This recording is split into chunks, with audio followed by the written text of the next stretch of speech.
नमस्कार।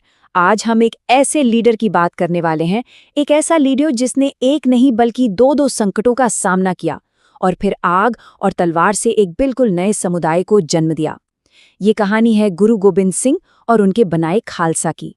जरा सोचिए, एक तरफ हैं सिर्फ 40 सैनिक, वो भी भूखे प्यासे, और दूसरी तरफ हजारों की एक विशाल सेना।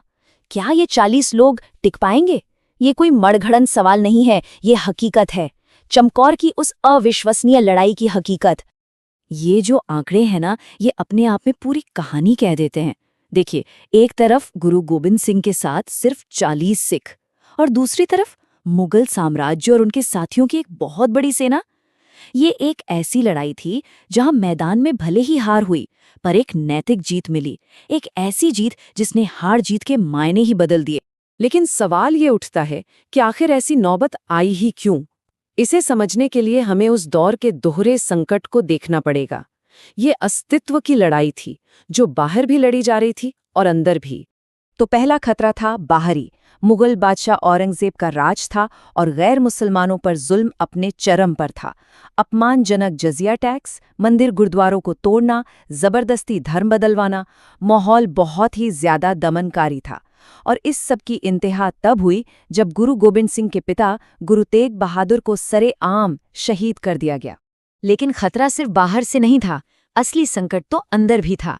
सिख समुदाय ना अंदर से खोखला हो रहा था। मसंद हुआ करते थे, जो गुरु के प्रतिनिधि थे वो भ्रष्ट और लालची हो चुके थे। फिर सदियों पुरानी जाति व्यवस्था थी जिसने समाज को बुरी तरह बांट रखा था। मतलब आपसी फूट ने एकता को लगभग खत्म ही कर दिया था। और इसी उथल-पुथल और संकट के बीच एक ऐसे लीडर सामने आए जिन्हें तराशा ही त्रासदी में था। गोविंद राय का बचपन वाकई असाधारण था। पटना में जन्म हुआ और महज 9 साल की उम्र में उन्होंने अपने पिता को धर्म की रक्षा के लिए शहीद होते हुए देखा। सोचिए, उसी एक पल में एक छोटे से बच्चे के कंधों पर एक बिखरते हुए समुदाय को बचाने की पूरी जिम्मेदारी आ गई। तो इस दोहरे संकट से निपटने के लिए, मतलब बाहर से जुल्म और अंदर से बिखराव, गुरु ने एक ऐसा क्रांतिकारी कदम उठाया जिसने सचमुच इतिहास का रुख मोड़ दिया। उन्होंने फैसला किया कि वो अपने समुदाय को सिरे से बिल्कुल नया रूप देंगे। साल 1699, बैसाखी का दिन।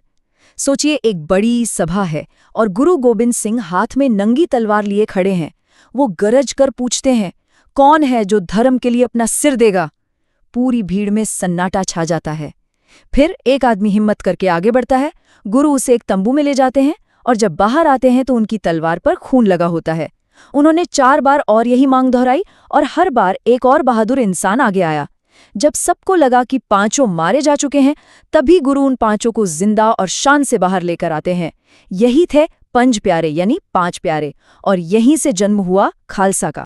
तो आखिर ये खालसा था क्या? ये संत सिपाहियों का एक नया ऑर्डर था।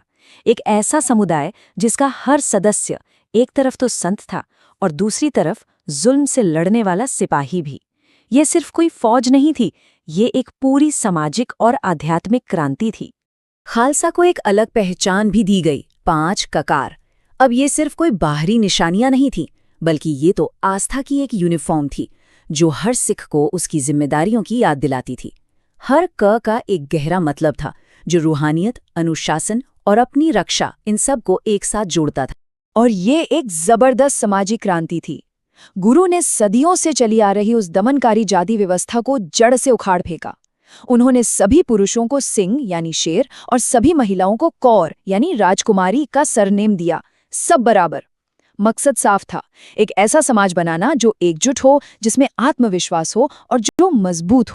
और यहीं से कहानी घूमकर वहीं पहुंचती है जहां से हमने बात शुरू की थी, चमकौर के मैदान में। अब इस नए बने खालसा को अपनी सबसे बड़ी और शायद सबसे क्रूर परीक्षा देनी थी। हुआ ये कि साधियों ने धोखा दे दिया। इसके बाद गुरु गोबिंद सिंह अपने मुट्ठी भर लोगों के साथ चमकौर की एक कच्ची घड़ी, मतलब एक मिट्टी के किले में घिर गए, और बाहर हजारों की मुगल फौज उन्हें खत्म करने को तैयार खड़ी थी।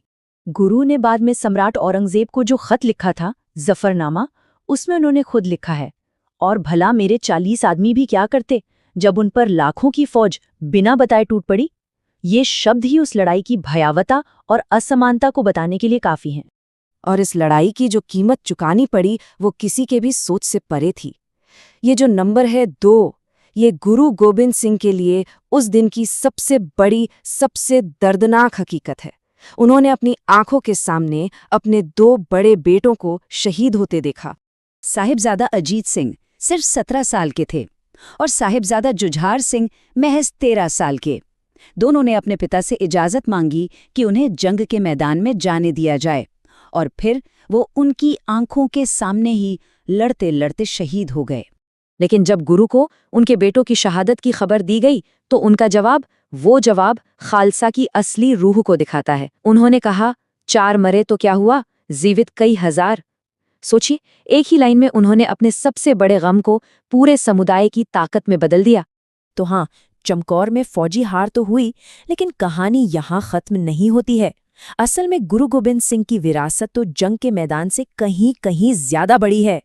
चमकौर के बाद भी मुश्किलें खत्म नहीं हुई। उनके 2 सबसे छोटे बेटों को, जिनकी उम्र सिर्फ 9 और 5 साल थी, बड़ी बेरहमी से शहीद कर दिया गया। इसके बावजूद गुरु का हौसला नहीं टूटा। उन्होंने औरंगजेब को जफरनामा यानी विजय पत्र लिखा और उसमें साफ कहा कि मैदान में भले ही हारे हों पर नैतिक जीत उनकी हुई है। और आखिर में उन्होंने गुरु ग्रंथ साहिब को ही सिखों का हमेशा के लिए गुरु बना दिया, ताकि उनकी सीख और उनका नेतृत्व हमेशा जिंदा रहे।